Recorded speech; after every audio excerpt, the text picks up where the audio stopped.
On a réalisé plein de plats à la chinoise avec des produits d'ici. Donc une recette de plus pour pouvoir utiliser ce légume magnifique qui est donc la pipangaille. Alors il existe deux variétés de pipangaille. Une variété qu'on trouve habituellement, donc elle est à côte, et la variété qu'on va utiliser aujourd'hui, c'est donc de la pipangaille lisse. Alors autrefois, on utilisait beaucoup ce légume, on le faisait cuire en daube, on rajoutait dans les caries de poulet ou autre, et on peut faire donc des gratins, on peut faire beaucoup de choses.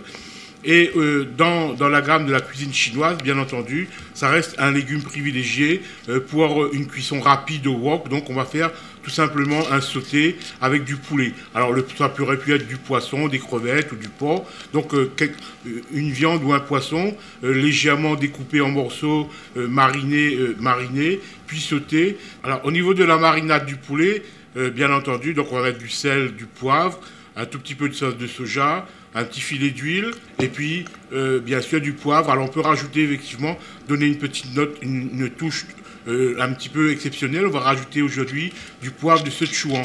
C'est un poivre chinois qu'on rajoute dans les marinades et qui donne un bon goût au poulet.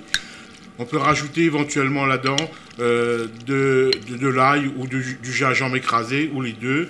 Donc on fait sauter rapidement dans un wok avec un tout petit peu d'huile. Jusqu'à ce que la viande, donc aujourd'hui le poulet va être cuite, légèrement blanchi.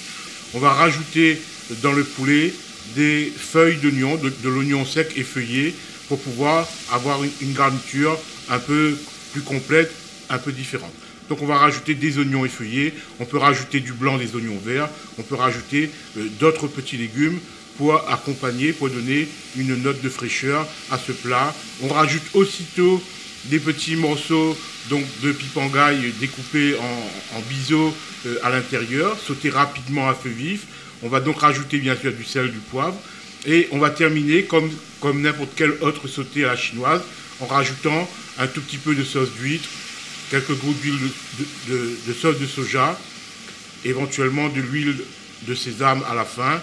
Et puis bien sûr, on va mettre un tout petit peu de liquide dans lequel on va diluer la fameuse poudre de manioc, la fécule de manioc, qui aura donc un aspect épais, lié à la fin au niveau de la sauce.